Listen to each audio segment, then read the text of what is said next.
¿Qué tal? ¿Cómo estáis? Bienvenidos a Collective System, bienvenidos a la casa de la NCA. Hoy, nuevo contenido.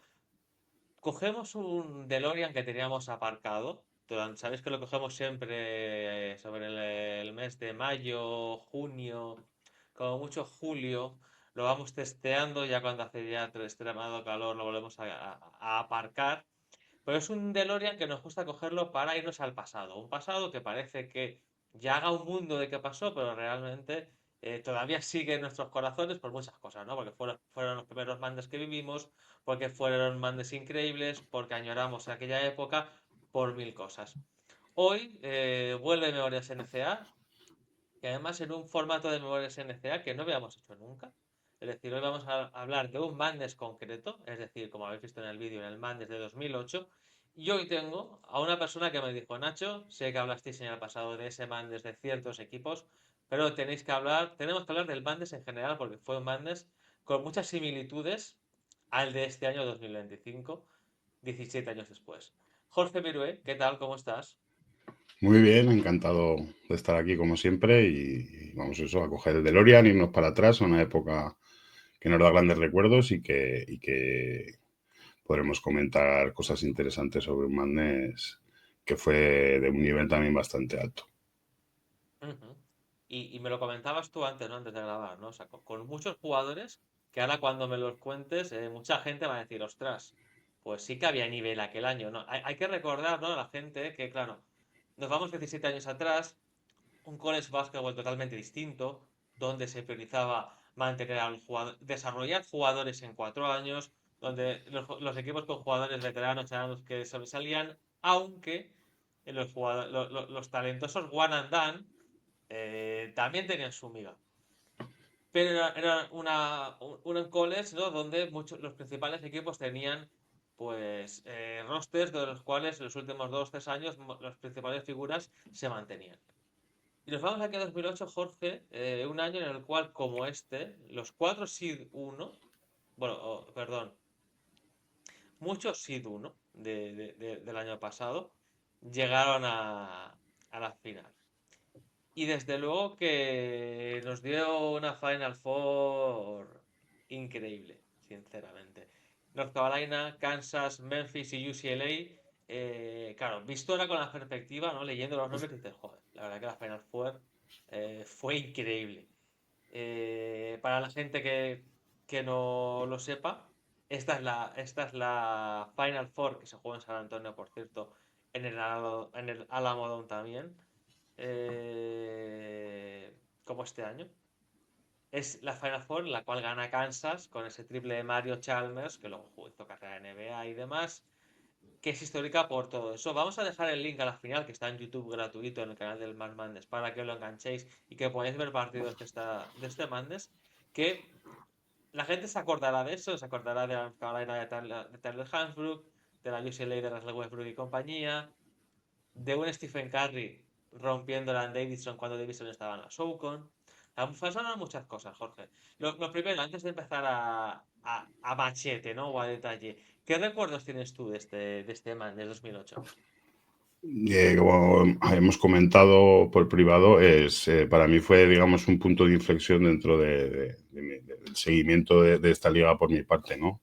Llevaba varios años ya que a través de Digital Plus pues se podía ver la Final Four en directo, más luego te repetían durante el verano el Madness, diario, todos los días un partido, en orden más o menos por rondas y tal.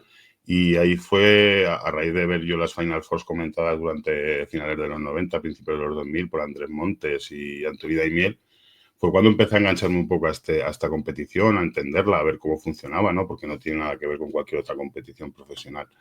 Y a raíz de este año, en el que me grabé todos los partidos durante el verano, me los pude ver, fue ya cuando mi seguimiento de esta liga fue total, ¿no? Cuando me enganché, me enamoré, como lo quieras decir. Y tras un viaje a Estados Unidos que hice en octubre del 2008, pues vine con guías, vine con libros, vine con merchandising, vine con todo. Y digamos que fue la apertura total y el meterme de lleno por eso, en este mundo. Por eso le tengo mucho cariño a este Madness, a esta final en concreto, que recuerdo haberme quedado a verla hasta las 5 de la mañana en directo con los comentarios de Daimiel y de toda esta gente todavía que hacían las Final Four y ver cómo ya desde allí vimos evolucionar la competición, el tema del one and done se estabilizó, luego apareció ya cosas más modernas, ¿no? Como el NIL,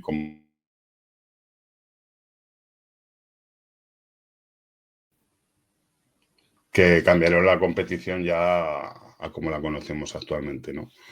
Luego, así resumiendo, pues eso, un año muy especial para mí, que marcó un punto de inflexión en el seguimiento de esta competición y al que le tengo mucho cariño y encima fue un Madness con bastante nivel, ¿no? Y me gustó mucho, entonces me apetecía un poco recordar contigo los momentos más importantes y alguna cosilla curiosa.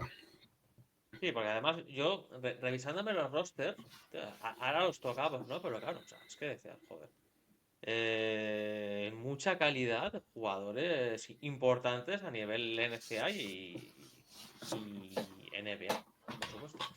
Si quieres, Jorge, vamos a ir un poco rápidamente por las regiones, muy rápidamente, tocando jugadores, incluso cosas, anécdotas y demás. Yo te voy preguntando y luego ya nos centramos en una Final Four que yo creo que fue una auténtica locura. Bueno, lo primero que hay que recordar es que después hemos comentado que Memphis llegó en la Final Four, lo que pasa que hay que recordar, ¿no?, que luego se sancionó a Memphis por el reclutamiento de Derrick Rose y entre Eso es. comillas se quedaron vacantes todas las victorias de aquella Memphis y de aquellos partidos de Memphis en aquel año.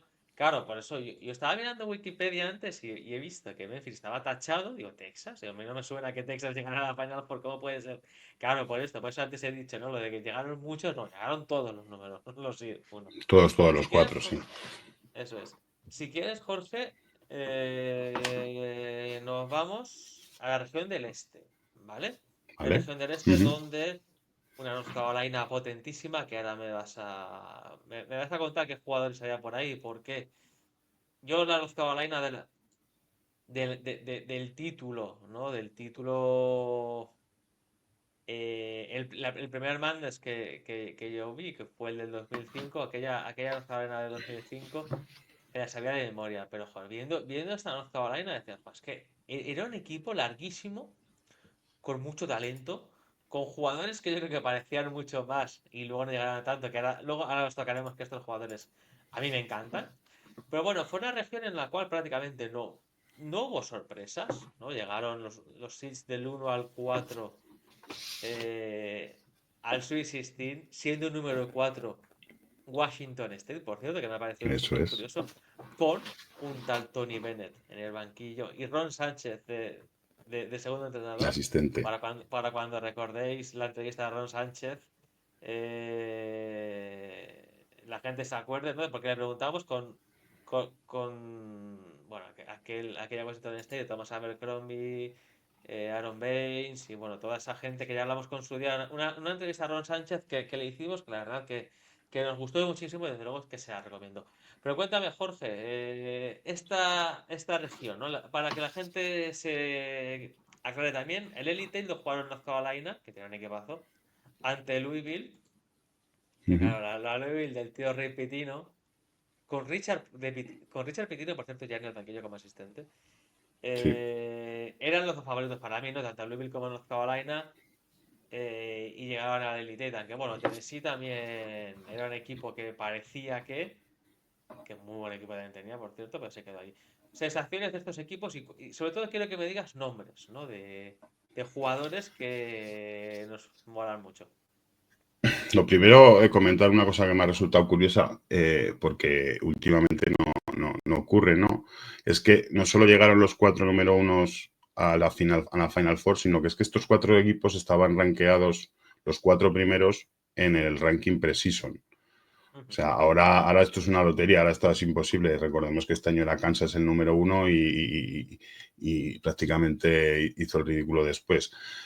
Para que veamos cómo era distinta esa NCAA, donde los equipos iban madurando de año en año y sí que había una base más sólida en la que fijarte a la hora de valorar. Quiero decir, tú veías el equipo de North Carolina con un equipo bastante veterano que tenía algún freshman nuevo, pero en el cual veías que la trayectoria suya iba a ir a largo plazo, ¿no? De hecho, ganaron el título al año siguiente. Este año fueron Final Four y ganaron en 2009. con la misma base de equipo, ¿no? Con Tyler Hasbro, con alguna adición como Deon Thompson, aparte de Ellington, toda esta gente venía del año anterior, había sido rankeado, o sea, habían sido favoritos desde el principio de la temporada y cumplieron con las expectativas llegando a la Final Four. Esto ahora es impensable, ¿no? Por el transfer portal, los 10 cambios de jugadores por plantilla y equipo, no es tan fácil hacerlo. Entonces, en esa NCAA era más fácil llevar un criterio uniforme, seguir un equipo, ver qué bajas habían tenido, eran 2 o 3, estos 2 o 3 llegan y creemos que la base sigue, ¿no? Y eso se veía en ese equipo, se veía en un equipo como Louisville que llegó también al Elite Eight y se veía en equipos como Tennessee, ¿no? Que Tennessee estaba entonces dirigida por Bruce Pell, que también está de actualidad por haber llegado a la Final Four este año con Auburn. Donde eran equipos todos muy veteranos, donde aquí en esta región precisamente no destacaba por los freshman, si mal no recuerdo, ¿no? En esta era, eso lo veremos más adelante. Y teníamos equipos muy veteranos, ¿no? Pues eso, aparte de los que te he nombrado, pues el quinteto, digamos, de North Carolina no lo sabíamos entonces de memoria, ¿no? Era Ty Lawson, era Wayne Ellington, era Danny Green, que hicieron todos carrera Sí. en la NBA como jugadores de rotación, han sido grandes estrellas. Luego Tyler Hansbrough, que ya veíamos entonces que era, de hecho fue el mejor jugador universitario del año, fue el que ganó el premio, que no hizo carrera en la NBA porque veíamos que por su físico no iba a llegar, pero para dentro del nivel universitario era brutal. Y luego un Deon Thompson que como freshman se metió como titular y aportaba bastante en juventud, que luego lo hemos tenido por aquí, por España. Su carrera, para lo que pintaba al principio, no fue del todo eso. Pero lo que vemos aquí en esta competición y en esta región es eso, son equipos muy veteranos con jugadores que se van haciendo año a año y con entrenadores que van madurando los equipos poco a poco. Nada tiene que ver con la NCAA actual. Tal cual, esa era la clave. Y luego nos íbamos a la medio oeste, ¿vale? Una región medio oeste en la cual yo creo que tuvo la gran sorpresa de todo ese Madness, que desde luego fue tremenda la sorpresa, que no llegó a jugar la Final Four realmente por cosas del destino. Fue la única región donde hubo assets, ¿no? Porque Villanova le ganó a Clemson, o sea, como si 12, Siena le ganó a Vanderbilt como si 13, una Vanderbilt que voy a revisarlo ahora mismo en directo, pero tiene que ser la de Jeff Taylor y no, Festus Ezeli. No, te iba a decir no, Es un Festus poco Ezeli posterior, creo, y sí. AJ Ogilvy. O sea, no, te iba a decir la de Jeff Taylor y John Jenkins, esa había sido antes, me parece. Que había hecho Sweet 16. No, Puede ser. o de posterior, no lo recuerdo. Pero bueno, una Vanderbilt que estaba muy ahí arriba. Uh -huh. Y luego, pues, la aparición de Davidson cargándose a Georgetown en segunda ronda, seed 2, a Wisconsin como seed 3 y a punto de ganar la Kansas en un Elite Eight tremendo, seed 1. O sea, se quedó ahí el run de una cenicienta de verdad con un Stephen Curry que para la gente que no seguía la NCAA hasta adentro pues claro, empezó a conocer quién era Stephen Curry y ese chico de una SoCon que tenía muy buenos equipos. La verdad que la SoCon en aquel año, para que la gente nos entienda, tenía, tenía Appalachian State, que está en la Sunbelt, tenía Davidson, tenía College of Charleston, que está en la Coastal, o sea, tenía muy buenos equipos junto a los Chattanooga, UNC Greensboro, Wofford Furman y demás. Pero cuéntame, Jorge, o sea, la región sin ninguna duda de los upsets. Sí, la Cenicienta, esta es una Cenicienta de verdad, no como este año que no hemos tenido ninguna que haya tenido este recorrido. No solo por la sorpresa de venir, hombre, para ser un equipo de la SoCon, un SID 10 estaba muy bien, quiero decir que al final sí que estaba considerado a nivel nacional como un equipazo, ¿no? Porque venía ya con un récord muy positivo allí, habían perdido muchos partidos durante el año y los tenían en consideración, pero aún así, para el público general, no sabían ni ubicar dónde estaba Davidson. Y nos empezaba a sonar un tal Stephen Curry porque era el hijo de Del Curry. Los que hemos seguido la NBA de los 90, pues un tirador que jugó en Toronto, que jugó en varios equipos y enfocaba mucho a su padre y relacionábamos un poco con él. Veíamos un jugador muy frágil físicamente, pero con una capacidad técnica impresionante, o sea, unos fundamentos y un tiro Y siempre estaba la duda de si este tío iba a funcionar en la NBA, ¿no? Porque le veían... De hecho, no se presenta al draft después de esto, sino que aún se queda un año más en Davidson. Y, y era por las dudas que tenían las franquicias de la NBA sobre su potencial más físico que técnico de cara al profesionalismo, ¿no? Volvió otro año, lo hizo igual de bien, no llegó, o sea, fue al Madness, pero no tuvo ya este run, esta carrera, pero sí que fue elegido luego al año siguiente en primera ronda y sigue en la actualidad jugando, ¿no? Y con un rendimiento siendo uno de los mejores jugadores de la historia de la NBA. El hecho de ver un equipo como Davidson ir batiendo rivales y encima viendo un poco los partidos, todos empezándolos mal y teniendo que remontar con remontadas históricas, con run de 3 triples seguidos, de ver competir el pabellón con el rival pequeño, ¿no? Tanto el partido de Georgetown como el de Gonzaga, los dos primeros fueron auténticas remontadas y partidos históricos que si cualquiera puede tener la oportunidad de echarle el ojo a uno de estos partidos, son auténticos partidazos que se han quedado en la historia del Madness, ¿no? Y el de Wisconsin, pues también era un choque de estilos. Davidson muy ofensivo contra la Wisconsin de Bob Ryan. Tenemos que recordar que era uno de los equipos defensivos por antonomasia de la competición. Y que dijo que iba a poder parar a Curry porque ellos eran un equipo muy defensivo. Llegó Curry, les metió 37 puntos, creo, y les ganó además fácil. O sea, este partido fue encima del que menos, del de Sweet 16, el que menos diferencia tuvo, ¿no? Y luego, pues, se le cortó, ¿no?, la racha contra Kansas en un partido que fue muy competido también. He visto el resumen hace un rato y no lo recordaba mucho, pero ganó Kansas, pero en los últimos 5 o 6 minutos. O sea, el partido fue muy igualado. Davidson estuvo en el partido, Curry estuvo también enchufado con unas canastas alucinantes, hay unas penetraciones también en tiros de media distancia, cosas que ahora no se ven tanto en el baloncesto actual, más centrado en el triple, y luego eso es su característica principal, que es un tirador, ¿no? Las tiraba de 3 correr y encima las anotaba. Y yo me quedo con eso, con el run de Davidson, con la Cenicienta y con el equipo que era Kansas, ¿no? Kansas al final, lo mismo, es un quinteto que se nos ha quedado bastante grabado, aparte de porque luego fueron campeones con un Bill Self que había evolucionado. Y no sé si te acordarás, ¿no? Pero tanto Mario Chalmers por la canasta, pero teníamos también al pívot ruso Sasha Kaun, que jugaba menos. Sí, Teníamos, eso es, luego fue al CSK, a Brandon Rush, que era el 3 anotador que tenía, era el jugador, digamos, más sí. importante ofensivo.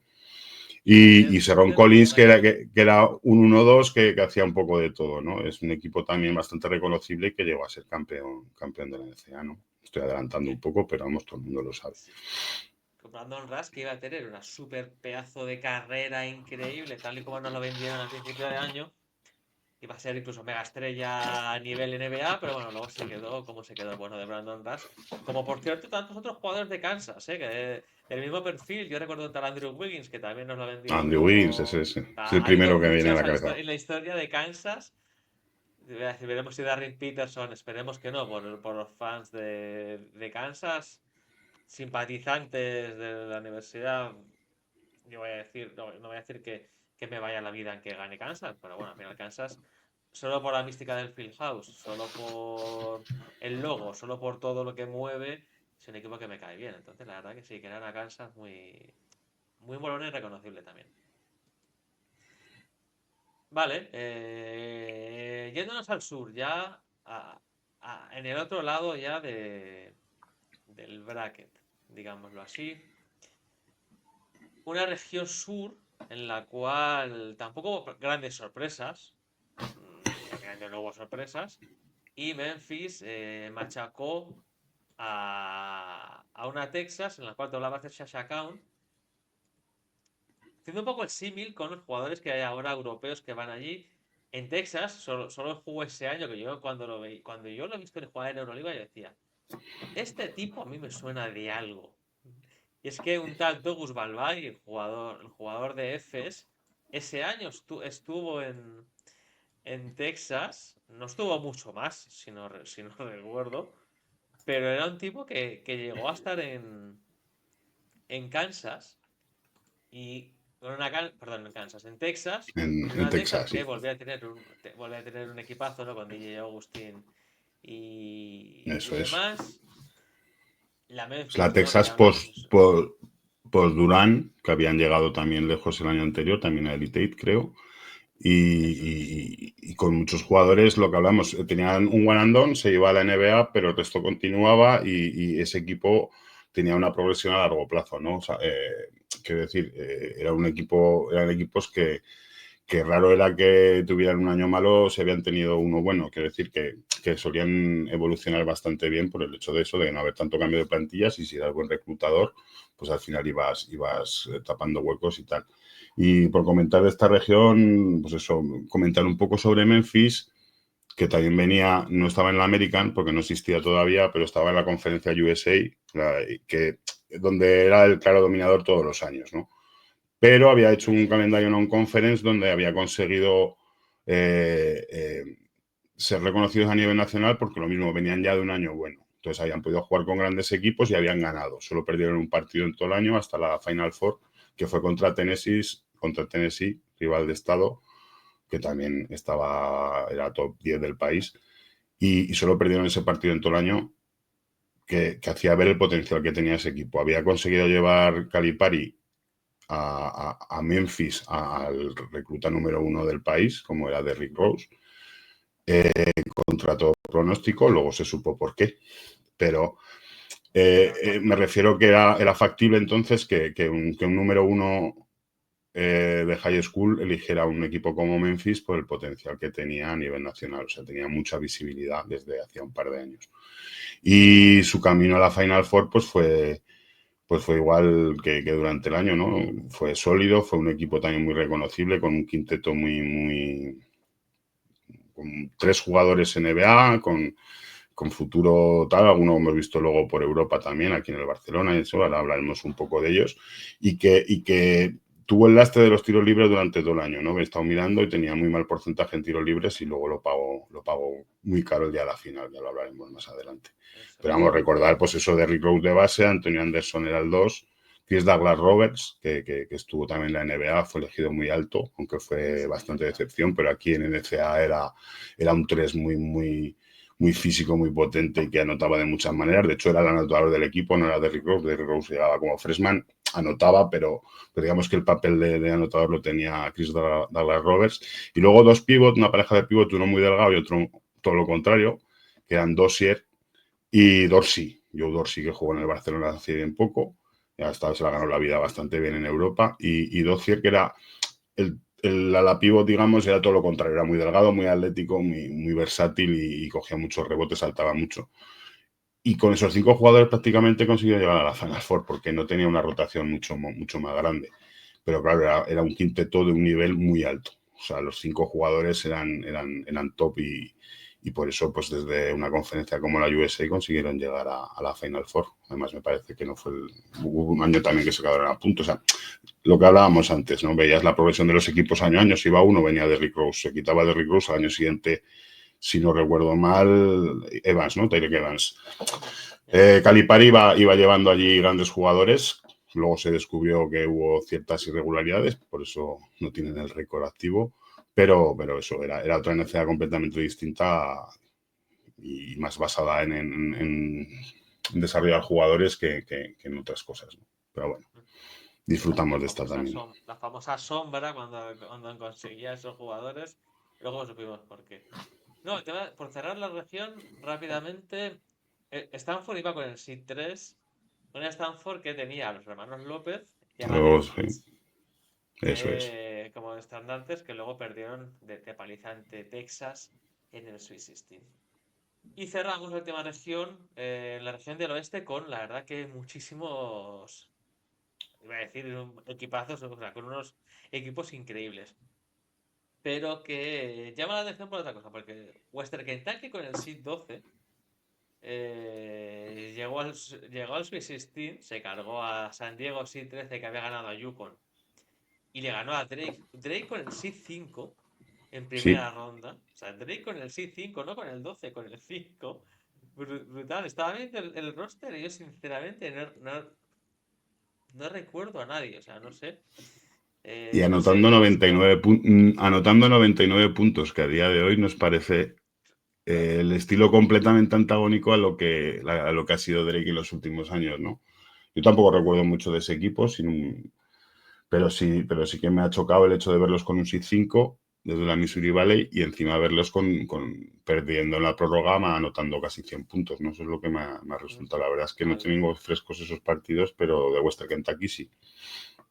Algo totalmente impensable, ¿no? Que un equipo de la Missouri Valley llegara a ser el 6-5 y de todo un manga es una cosa de locos. Y lo que decías tú de Davidson, es que Davidson realmente no había ganado a nadie en non-conference. O sea, no penalizaba tanto el perder en tus conferencias. Claro, Davidson casi no había perdido. No sé si perdió alguno o ningún partido en conferencia. Pero claro, o sea, al final aquí los récords, pese a que fueran con quien fueran, pesaban mucho, Pesaban porque claro, bastante. Eso es. Drake, yo estoy mirando ahora mismo el su non-conference y le ganó a Iowa State en Iowa y luego lo ganó, bueno, perdió 3 partidos en la Missouri Valley. Pero claro, o sea, por un poco porque la gente también ponga en contexto, ¿no? Que los seeds o sea, la mejor Drake de los últimos años era la de este año que había perdido 2 3 partidos y como mucho iba a llegar a seed 12. Eso es. Imaginaros hace 15 años que llegaban a ser seed 5 seed 6 sin problemas. Jorge, en Sí, esta región. Dime, dime. a ver, comentar un poco el tema de Yukon, Ostras, porque fue uno de los un equipos que petardazo fue eso, ¿eh? cayó, sí, un gran petardazo porque venía número 3 si no recuerdo mal, sí, número 4, pero un equipo os sonará también Hassan Zabit, que luego fue número 3 Sí. del draft, un desastre total en la NBA, Ah, un 7-3 me parece que era Tanzano, muy grande, pero que era bastante poco móvil, digamos, pero que se ganó por lo menos jugar 2 o 3 años en la NBA con un contrato bueno, ¿no? Al salir tan arriba. Ese partido sí que lo tengo reciente porque lo subí yo al canal el verano pasado y me lo vi y recuerdo una San Diego, los toreros, que entonces no eran tan conocidos, que venían de la Big West y como la Big West, sí, no, la Big la West West, entonces Coast. me parece, la West Coast O ven- estaba, yo creo que estaban en la Big West, pero vamos, porque he visto que está también San Maris y Gonzaga, me parece que 3 equipos de la West Coast sería complicado. Bueno, no sé si tampoco Vale. importa. Me refiero, un equipo que no teníamos por el radar, que luego tuvo muchos problemas Claro. también con jugadores con apuestas y movidas, que estuve recordando un poco de algún artículo, y que también fue una de las sorpresas en primera ronda, un petardazo, como dices, clásico de Yukon, aunque se repuso al año siguiente y llegó también a la Final Four, con el propio Zabit y ya con algún otro jugador más reconocible. Y comentar también un poco el tema de Xavier, ¿no? Porque Xavier entonces estaba entrenado por Son Miller, que volvió después. Y fue el año que se dio a conocer así a nivel nacional, estuvo algún año más y luego ya cogió el banquillo de Arizona. Ujú. Pero esa Xavier de Son Miller era muy, muy atractiva de ver. Tenía muy buenos jugadores y a mí me gustaba mucho de estos equipos que se te quedan en la retina y le cogí bastante cariño a esa universidad desde esos años. Y hablar un poco de USL, ay, siempre me sale mal, de UCLA, ¿vale? Para que me entendáis todos. Un equipazo también, un All-Star de la costa oeste en el que había pues jugadores que no suenan a todos, ¿no? Como Russell Westbrook, como Darren Collison, como Kevin Love y como Richard Mbamute, ¿no? Todos estos jugadores han pasado por la NBA, han hecho carreras fructíferas. Más un Josip, que ese es el que tengo menos controlado, no sé qué fue de él. Pero vamos, estamos hablando de un equipo que dominó la Pac-12, entonces Pac-10, si no recuerdo mal, Sí. durante toda la temporada. También fue rankeado número 2 del país al principio del año y cumplió con los objetivos de llegar a la Final Four, ¿no? La verdad es que dominó todos los partidos, no pasó a puros, o sea, pasó a puros solo contra Texas A&M en un partido, pero la verdad es que tenían un equipazo, ¿no? Que además tenían quizás el lastre, ¿no? Porque Ben Howland nunca fue un entrenador que a mí me atrajo mucho, sobre todo su estilo de juego. O sea, creo que tenían más mimbres y más jugadores para jugar un poco mejor al baloncesto de lo que jugaban, pero sí que hay que reconocer que eran eficaces, ¿no? Que los resultados llegaban y llegaron a la Final Four. Y luego hablaremos, ¿no? Muchos de estos jugadores fueron top 5 del draft, o sea, que es que al final era un equipazo, ¿no? Aunque cayera luego en semifinales contra Memphis, la verdad es que era un equipazo. No, estaba viendo lo de San Diego solo por curiosidad. Claro, es un equipo que ganó el torneo de la West Coast, o sea, le ganó a St. Mary's en la semifinal y a Gonzaga, rankeada con el número 20 del país, en la final. O sea, brutal para Metieron hacer un a torneo, los, ¿no? a los tres en el torneo. Eso es impensable también a Que día de metió, hoy. claro. En estos torneos es cierto que no había tanta morralla de las Power Five. O sea, eso es así. Desde luego y se nota Sí, no, mucho. no, da más. Nada, yo solo por tocar rápidamente, Jorge, un equipo de esta región, el Seed era Duke, en la cual Ujú. también había un europeo, Martinas Pocius, el Sí, cual también tenía gran fama aquí en Europa, también iba allí. O sea, para la gente que dice, no, es que van ahora, no, es que actualmente también iban, no tantos, pero iban muchos sí, Iván. y top. En el cual estaba tal John Sayer, estaba tal Sí, Greg Paulus, actual entrenador de Niagara, eso tenía es. Marcus Nelson, Gerald Henderson, Nolan Smith como freshman, Brian Subeck el pivot, Lance Thomas. Pero por hacer el cambio a lo que hay actualmente, aquella era la Duke clásica de Coach K. O sea, Coach K no te reclutaba. Al principio, antes, luego ya Coach K se adaptó a la nueva NCAA y Coach K empezó a reclutar one and dance, gente top y enfocar el programa de Duke a otra cosa. Pero Duke, la Duke que conocemos tú y yo cuando empezamos a ver NCAA hace 20 años, era una Duke que prácticamente no tenía nombres, pero que eran todos muy buenos en lo suyo. Sabían hacer lo suyo y eran equipos que, pues, Nolan Smith, evidentemente, era un tipo que también venía de Ugil, me parece, que era McDonald's en American y demás. Pero gente, tenías esa gente como de Marcus Nell, no sé, de Marcus Nelson, o sea, tenías gente que decías, este tipo que hace en Duke, ¿no? Y eran totalmente muy buenos, como Chris Duhon en su día, que incluso llegó a NCAA, NBA y todo, o sea, eran tipos que se tiraban 4 años con Coach K y eso era un máster tremendo en baloncesto y era una Duke muy distinta a la Duke actual, realmente, para que la gente también se acuerde, ¿no? Que no siempre las universidades han sido así. Duke antiguamente, Coach K desarrollaba jugadores. Sí, Coach K venía de West Point, donde le había entrenado, donde había estado asistente de Bobby Knight. Y Bobby Knight en Indiana llevaba la misma filosofía, si te acuerdas, ¿no? De reclutar a los jugadores, desarrollarlos y ser competitivos a base de veteranía y de estar 4 años allí. Sí que es verdad que, como bien dices, Coach K luego se adaptó. No recordemos luego ya que ya trajo a Kyrie Irving, trajo a Zion Williamson. Estos jugadores ya sí que lo sabía que los traía y sabía que iban a estar un año, pero entonces no era lo mismo. No conseguía reclutar buenos jugadores, pero les debía de prometer un desarrollo personal y técnico que los jugadores les atraía, ¿no? Que no querían pensar solo en la NBA. Y la verdad es que el equipo de Duke este año a lo mejor le faltaba todavía evolucionar, ¿no? El hecho de que tenía todavía jugadores muy jóvenes y se desarrollaron más adelante, ¿no? No recuerdo mucho si fueron competitivos o no, pero la verdad es que les costó, ¿no? Les eliminó West Virginia en segunda ronda, ¿no? Estoy viendo. Al final le faltaba, yo creo que ese plus de veteranía que sí que tenían otros equipos. Y UCLA, pues por ejemplo, sí que tenía dos freshman, pero, o sea, un freshman que era Kevin Love, pero ya venía con un bagaje detrás y eran un entrenador, lo que te digo, muy serio y muy defensivo y que les dio unas bases para competir, ¿no? Luego ya lo de ver baloncesto espectáculo ya era otra cosa, ¿no? Ujú. Y llegamos a la Final Four, ¿no? Donde UCLA jugaba contra Memphis en la primera semifinal y Kansas contra North Carolina en una segunda semifinal tremenda por eh, lo que era, ¿no?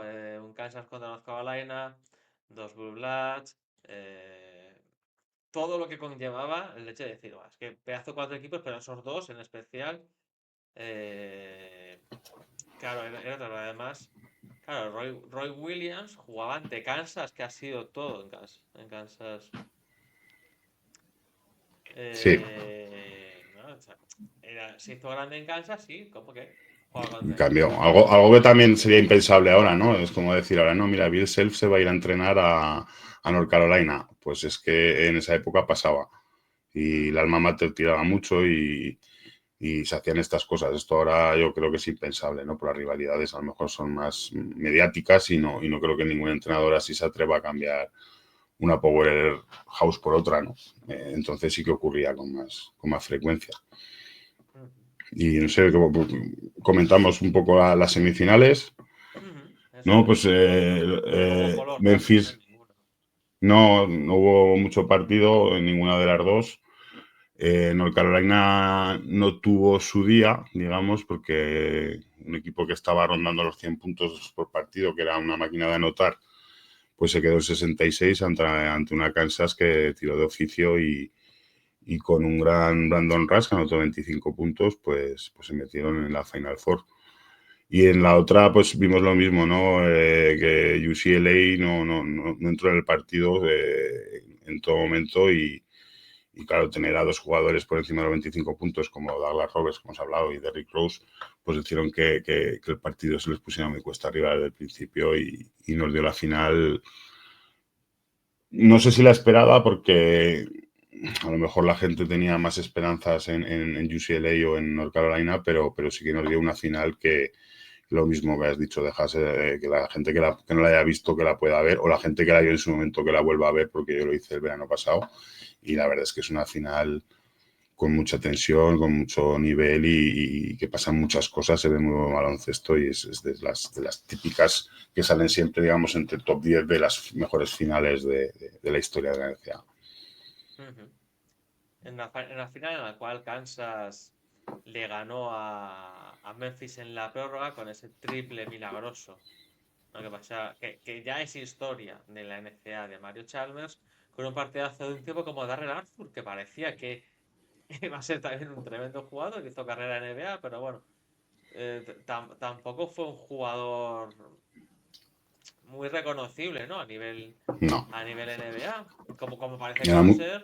muy trabajador, era un jugador de poste bajo, muy duro, muy tal, pero no hizo, me parece que jugó en Memphis, ¿no? Mm, No sé si iba a coincidir con Pau Gasol, y la verdad es que no tuvo la carrera que se esperaba de él, ¿no? Pero es que eso se ha sacado, por ejemplo, tampoco al final tuvo destellos durante el torneo, pero es que no era un pívot de élite. Y los que me manejaban allí, eso eran tanto Chalmers como Brandon Rush, ¿no? O sea, Chalmers, recuerdo que el partido, cuando faltaban 2 minutos, ganaba Memphis de 7 o de 8. Empezaron a fallar tiros libres y fueron remontando Kansas poco a poco hasta que llegó el triple de Mario Chalmers para forzar la prórroga, ¿no? Y luego ya la prórroga sí que ya no hubo el bajón anímico de uno del que viene por encima con el que viene lanzado, pues al final la prórroga ya no hubo mucho partido, ¿no? Y se impuso una Kansas que venía con la euforia del empate a última hora ante una Memphis que se lamentaba de la cantidad de fallos de tiros libres que tuvo, sobre todo al final de la segunda parte. Eso es lo que recuerdo yo, que tenían un mal porcentaje durante toda la temporada, aunque estaba mirando que durante el Madness estaban en torno al 80%, pero sí que recuerdo haber visto esa estadística en su día de que llevaban un 60 y tantos por ciento de media durante toda la temporada. Entonces eso en un equipo que quiere ser campeón es muy complicado. Iba ganando de 9 quedando 2 minutos, o sea, una locura. Como Sí, empiezan a fallar lo que tú comentas, el triple milagroso de Chalmers, y luego ya. El resto es historia para Kansas, que se convirtió en el campeón en el 2008. Luego volverían a jugar en 2012 en la Final Four, que perdieron contra Kentucky, y volverían a ganar el título en 2022. Y una Memphis que después de eso ya pues Calipari no mucho tiempo se fue y ya se fue a se Kentucky, quedaron con los eso es. líos. Pero mola mucho, ¿no? Porque era una Memphis que es cierto que Derrick Rose era el gran nombre que tenían, pero claro, lo hablábamos en su día en el Memorias NCA de esta Memphis, ¿no? Douglas Roberts, que tú lo decías antes. Antonio Anderson, que era un tipo súper válido a nivel NCA, que Sí, solo por veteranía ganaba partidos. Joe Dorsey, Robert Dorsey, o sea, era una Memphis que molaba mucho. Y la verdad que sí, vamos a poner en la descripción todos los partidos que encontremos de este Mandes, porque desde luego que hay muchos subidos en la cuenta de la NCA. Y desde luego que fue una locura. Y a mí, desde luego que. Creo que has estado muy bien, Jorge, recordando este Mandes, porque mola mucho, sobre todo por los nombres que había, ¿no? Porque la verdad que había una cantidad de nombres increíble. sí, me he dejado alguno aún que me acuerdo de Courtney Lee, que era un escolta de Western Kentucky, que también hizo carrera en la NBA, que fue dentro de las Cenicientas. La otra, que no fue la de Davidson, fue el rank que hizo en Western Kentucky. Y la verdad es que fue un jugador luego muy aprovechable, también muy vistoso, un anotador tal. También hemos comentado ya a DJ Agustín, que era uno de los mejores bases, el de Texas, también lo has comentado tú antes. Y nos dejamos a un one and done, bueno, a dos, que fueron detrás de Rose los dos mejores reclutas y que luego fueron junto a Rose los tres, el top 3 en el draft. No sé si te acordarás de quién son, así de memoria. Me pillas, me pillas.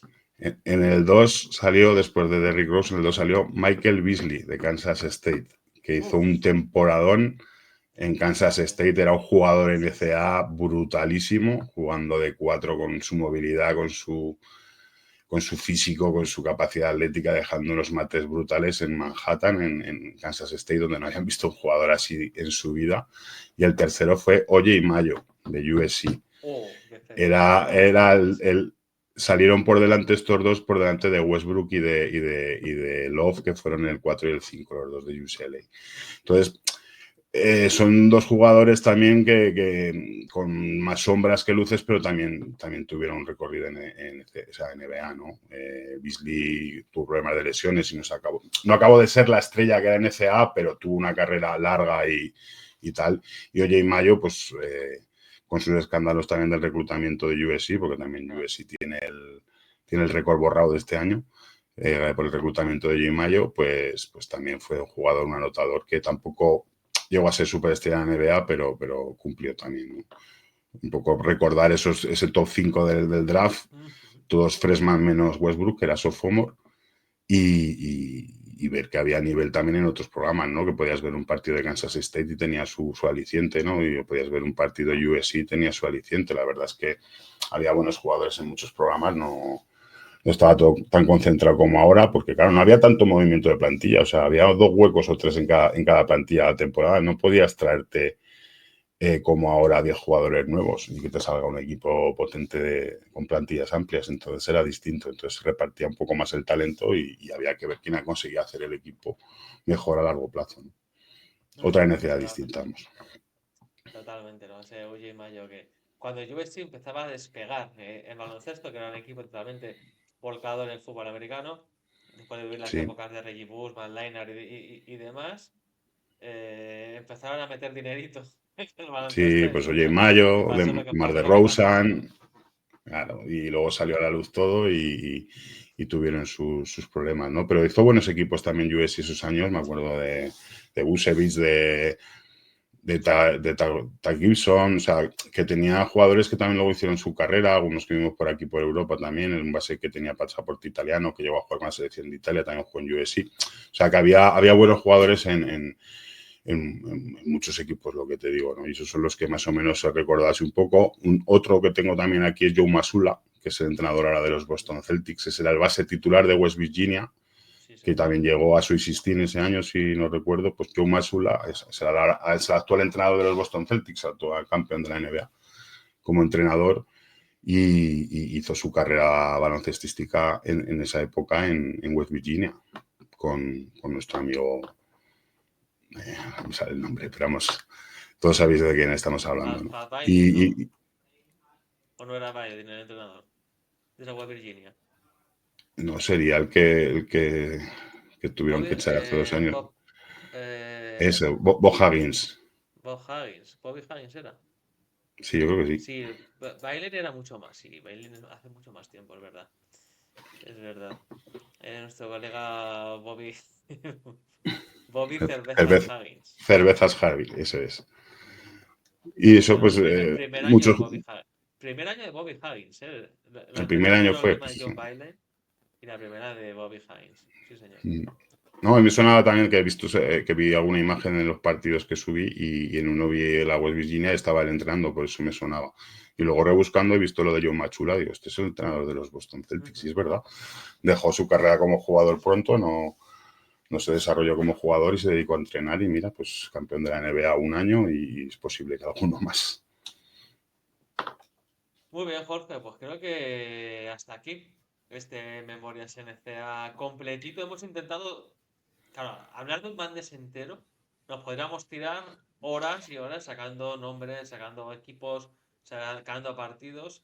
Lo hemos intentado comprimir en 45 minutitos y creo que ha quedado un Memorias NCA, el primer Memorias NCA de 2025, totalmente interesante.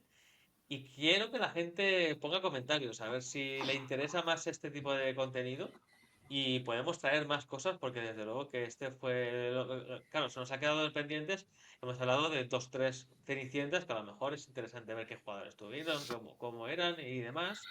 O si la gente quiere, pues traeremos otro año de Madness para hablarlo tranquilamente aquí en College System. Sí, yo lo que creo que ha estado interesante es pese a que tienen similitudes las Final Fours por lo que hemos hablado al principio, hemos también conseguido traer las diferencias de la competición del 2008 a la competición actual, ¿no?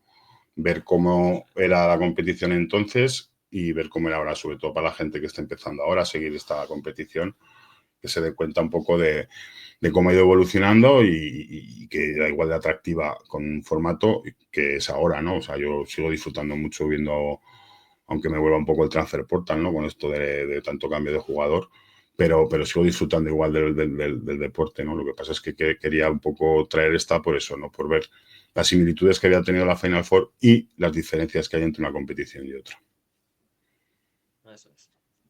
Pues mil gracias, Jorge, por A ti, pasarte otro ratito más por el muy canal. bien. Nos vemos pronto.